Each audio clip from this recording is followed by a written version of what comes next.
Hello, everyone, and welcome to another episode of Unscripted and Unchained RPG Review. I am DM Bloodworth, and as you can see by the graphics, I am going to posit this claim that Dragonlance series, the Dragonlance series, is most definitely Dungeons and Dragons. And when when I first started having this debate with several individuals, not quite really a debate, but a back and forth, let's say, going back to possibly like last Friday or possibly Saturday on Twitter, and we were going back and forth over the issue of what is Dungeons and Dragons, and then someone made this claim that Dragonlance is not Dungeons and Dragons, and not only is it not Dungeons and Dragons, but Dragonlance was the first step towards destroying what was Dungeons and Dragons, and I'm going to go into more detail with that, and I am going to poke some holes into that as well, that whole idea. But from my own standpoint, I am going to clearly state that it is, in my humble opinion, that Dragonlance is not only Dungeons and Dragons. It is also, I believe, the one of the key um, products of its time that saved Dungeons and Dragons and saved TSR. It really did, I think, the um, take the game out of the sights of the satanic panic to a certain extent, and I think that it brought the concept of the heroic fantasy and the good versus evil back to back into focus for what Dungeons and Dragons was supposed to be. Not to mention the fact that it was the first of a series of Dungeons and Dragons based novels, and then those novels coincided with adventure modules. And I will get into the attack on the whole idea that adventure modules are not Dungeons and Dragons either as well, and so I'm going to address that as we continue going through this video, as I go through this video and make this discussion. So without further ado, let me just give you some background information on Dragonlance, including some of my own background with it as well. And here we go. Let me just shift views here. And I'm just going to go to the wiki. I'm going to use the Wikipedia for a moment just to give you kind of the lay of how Dragonlance came about. And then I'll start making my arguments. So here we have the wiki. Dragonlance is a shared universe created by Laura and Tracy Hickman and expanded by Tracy Hickman and Margaret Weiss under the direction of TSR into a series of fantasy novels. The Hickmans conceived Dragonlance while driving in their car on the way to TSR for a job interview. Tracy Hickman met his future writing partner, Margaret Weiss, at TSR, and they gathered a group of associates to play Dungeons and Dragons role-playing game. The adventures during the game inspired a series of gaming modules, a series of novels, licensed products such as board games and lead miniatures. In 1984, TSR published the Dragonlance game module, Dragons of Despair, and the first novel, Dragons of Autumn Twilight. The novel began the Chronicles trilogy, a core element of the Dragonlance world. While the authoring team of Tracy Hickman and Margaret Weiss wrote the setting central books, numerous other authors contributed novels, short stories, and game supplements to the setting. over 190. I'm not going to go into that detail there. Um, the fictional Dragonlance world of Krynn contains numerous characters and extensive timelines and detailed geography and so on. So it is a setting, and not a set of game rules. Let's go to the creation now. So Hickman developed his world creation technique by writing and self-publishing with his wife Laura Hickman adventure modules, um, Rahasya, Pharaoh, Ravenloft module. He was then unemployed in 1982, and TSR offered him a job based on his submissions of several modules.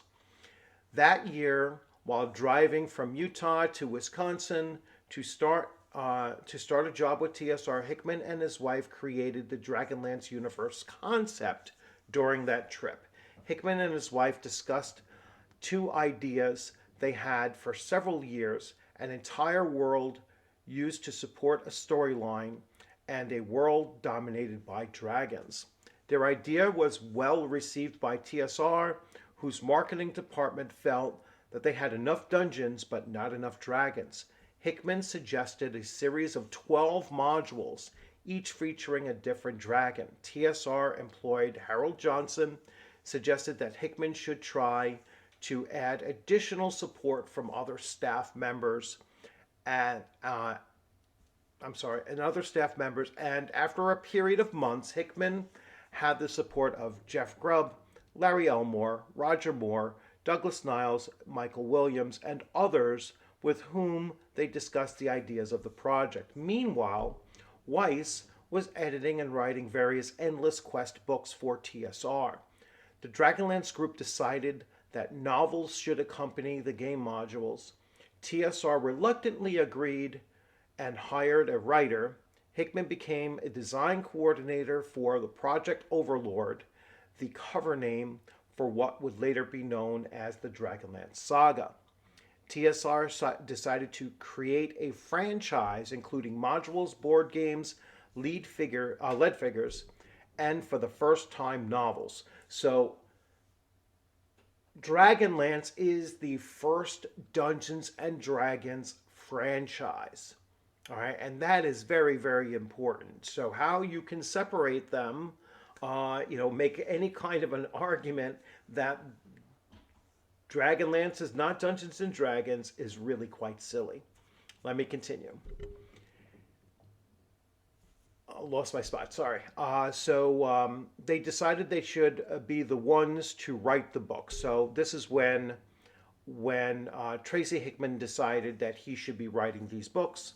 And that is where he and Margaret Weiss began working together to do so.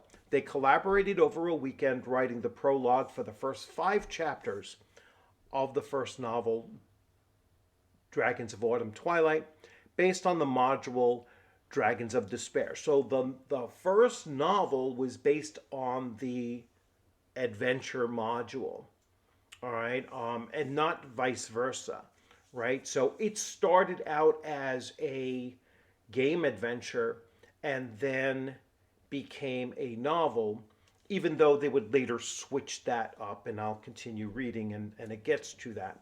TSR liked the treatment and gave them the assignment, firing the original author. After 2 years of development, TSR released the module Dragons of Despair and the novel Dragons of Autumn Twilight in March and November 1984, respectively.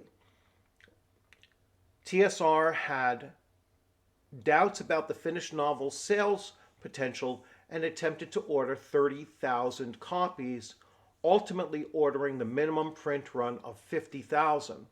The success of the novel prompted TSR to publish more copies to meet the demand. The novel was written after the completion of the first Dragonlance game modules.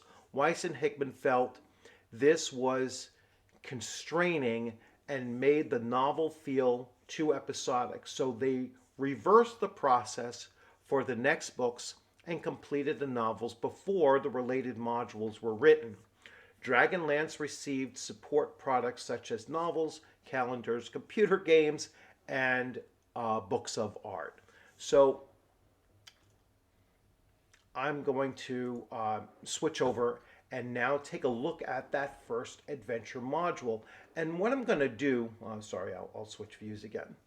What I'm going to do when I start covering this module is I'm going to be talking about the attack on this particular adventure module, and really in one case, one person was basically saying all official modules is not playing Dungeons and Dragons, that they're too constraining.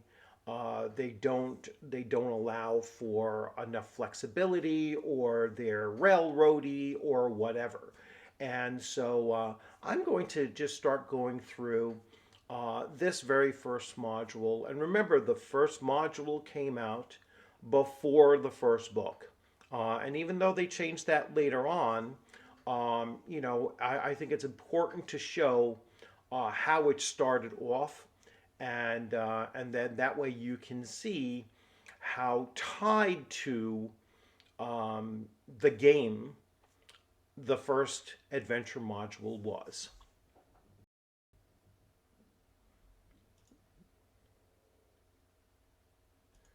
So here we go, and I can expand this here. So here we have the adventure module, and it was written in '84, I believe. Let me just double check. I'm pretty sure it was '84, and so here we go. We have the format of this adventure here. So you have the history of the brief history of the world. So you're already being introduced to the new setting for the new setting of Krynn for the players here, and this came out before any kind of a setting booklet, which I believe was actually the 16th, module in this particular series. So so there were actually more than just the 12 modules. I believe there were probably about 15 modules, and then the 16th one was actually a world atlas kind of thing. So anyway, so you start having the different setups for the adventure here. Where it starts. Then they start delving into further and further deeper into the adventure, and we have various world building types of things like the rate of exchanges and treasures and tomes, and unique monsters and men of Krynn, random encounter tables specific to Krynn, and then the Cantile of the Dragon, which is again a bit of lore coming back into it. So, and then you read the various passages to the players. It's telling you here, Dragons of Despair is the first in an epic Dragonlance series of modules. You may play this module by itself or as part of a grand Dragonlance campaign. Dragons of Despair is designed for a party of 6 to 8 player characters, levels 4 through 6. Encourage a good balance of character classes in the party. The adventure demands the skills of each class.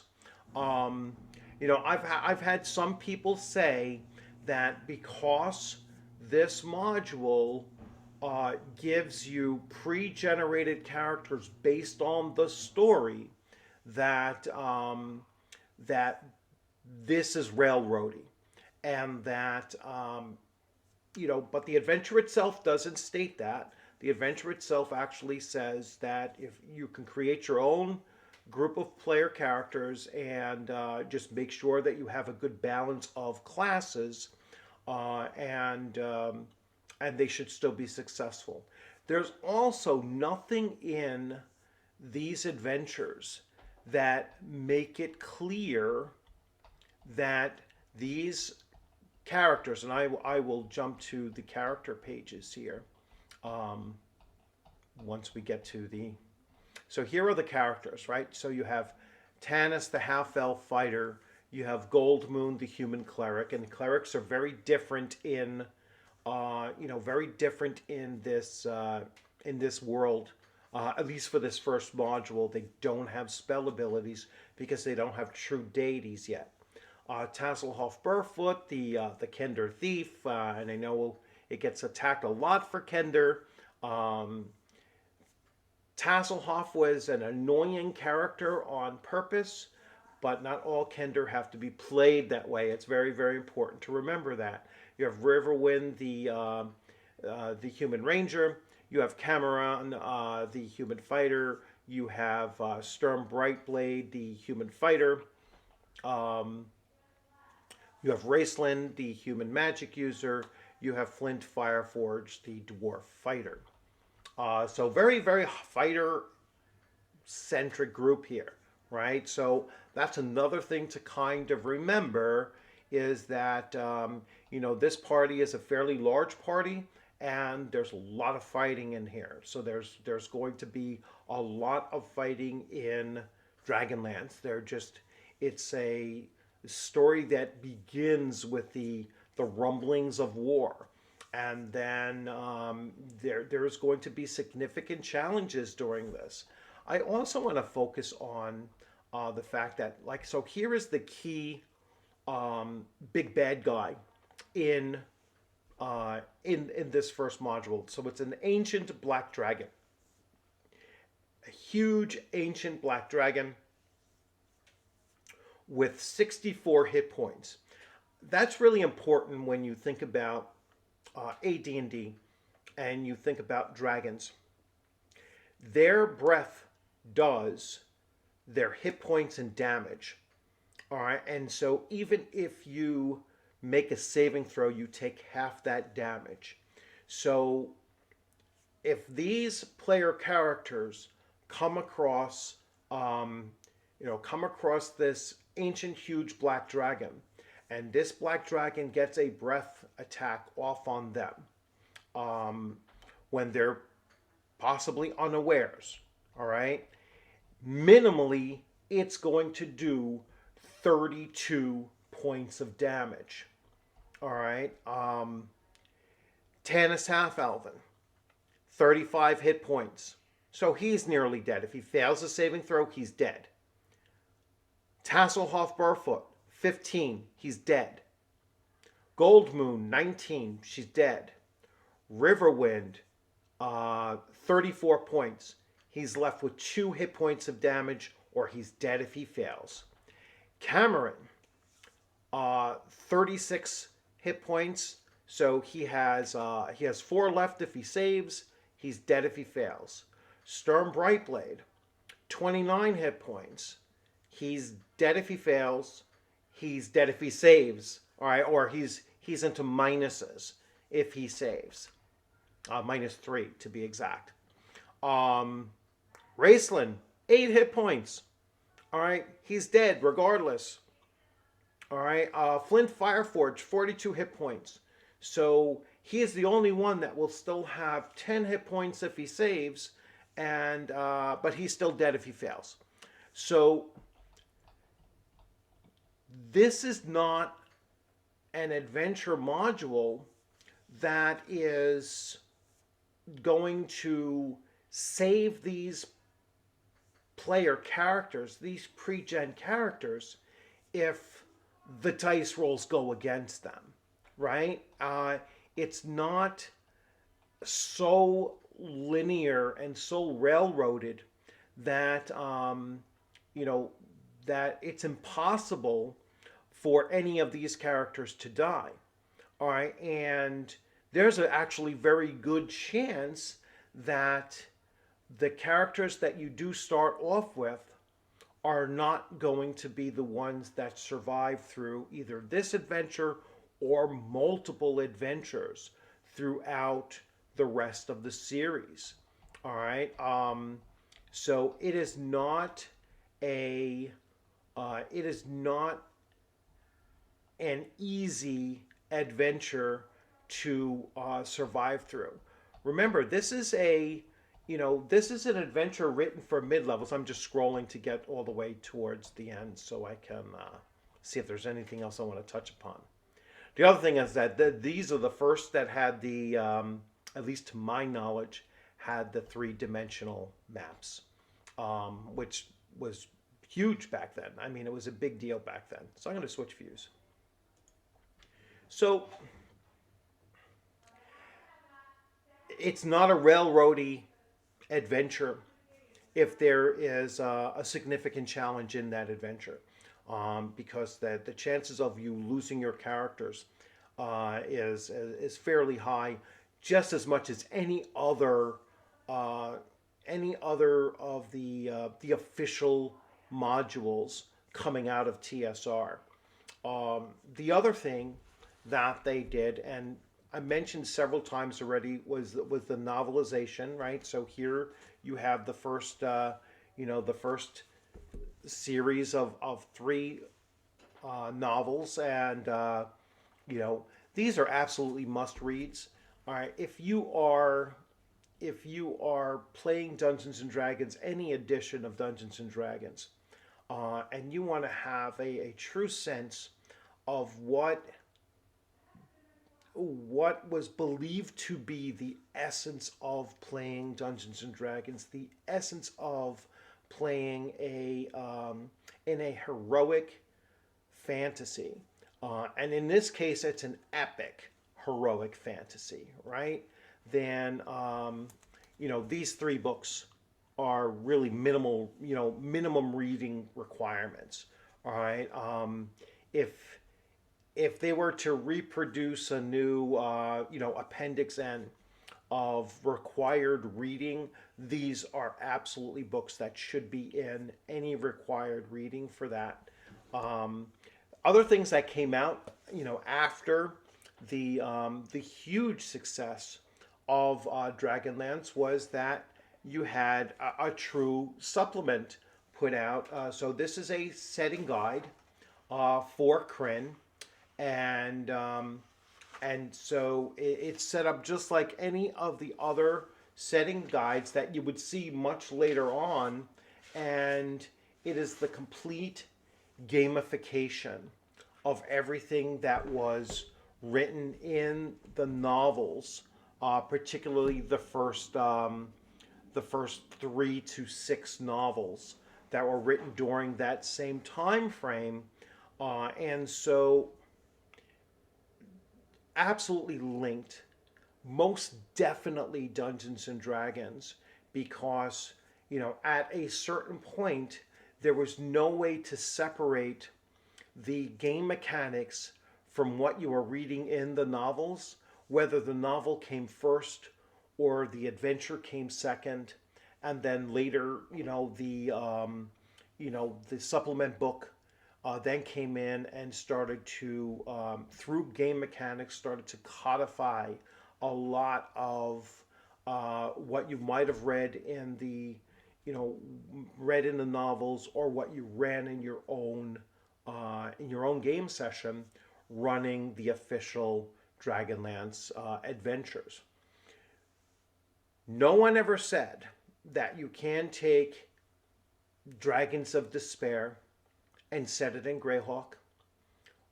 You could take any of those characters and replace them with other characters, or you can take just the map and turn it into something completely different. No one ever says that when you have an official adventure module from any game company, that you have to run it as it is written. Most people are going to take it, and more experienced game masters are going to take them, and they're going to modify them to fit their world setting.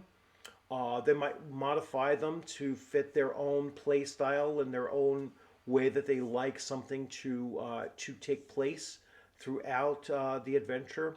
They might allow for more flexibility within the decision-making process of the players, and and have more more branches that it might initially have, and allow for new stories to come out of what was already put in there. Um, it's it's just a resource that you can use and adapt to meet your own tables needs. It's as they stated, you can run them separately as one shots, and and that's perfectly fine, and that is still playing Dungeons and Dragons. That is still running Dungeons and Dragons. So that whole idea of Dragonlance destroyed what TSR was doing with Dungeons and Dragons, and it would never go back to being the way it was, where people were writing their own adventures, or just doing the west marches, you know um, random encounters, and kind of linking stories together, and driving it that way. um, it was always a combination of a number of things. um, I had one dungeon master in the late 70s, early 80s, that he basically put us in the world of Greyhawk, and we did a number of these series of adventure modules, and they were always tailored to our experience in the world of Greyhawk, and so they were never exactly the way that they were written. And we ran all of those series. So he is what some might call a an official module dungeon master. All right, but not in a not in a derogatory term for it. It didn't make him any less of a dungeon master, because he was making them fit into his concept of his own Greyhawk. And his Greyhawk was different than the Greyhawk that I ran when I had players, in my own group, going through the world of Greyhawk as well. So there's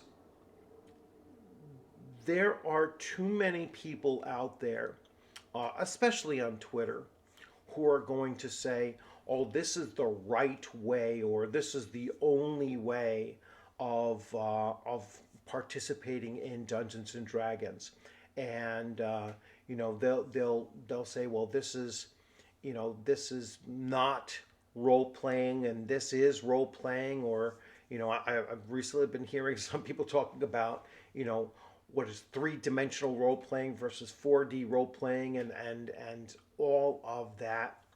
Um, you're running your games at your own table, um, to meet your needs as a game master, and to meet your players' needs as players in that, and that's all that really matters.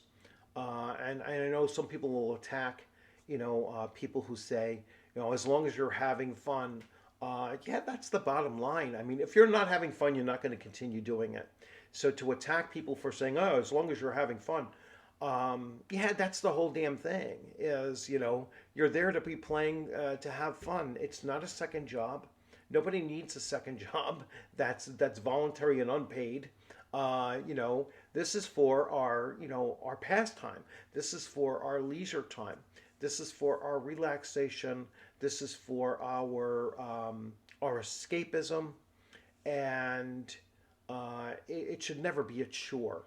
Once it becomes a chore, that's when you're going to find yourself just walking away from it. So, however, you're going to participate in this hobby, you're going to hopefully participate it in a way that you're getting the most enjoyment out of it, and you're getting the most experience out of it by dabbling in different ways of playing, and such. But you're going to find that there are certain ways that are just best aligned with what you're looking to get out of the game. And as long as you're doing that, you're going to have fun doing it, and that will translate to your players, right?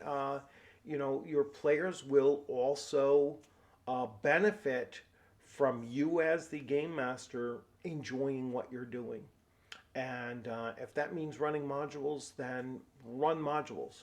If that means, bastardizing modules, taking them, pulling them apart, taking little bits and pieces from one to the other and mixing and mashing them, that's fine too. If it means never using any published module and just creating your own stuff, that's great as well.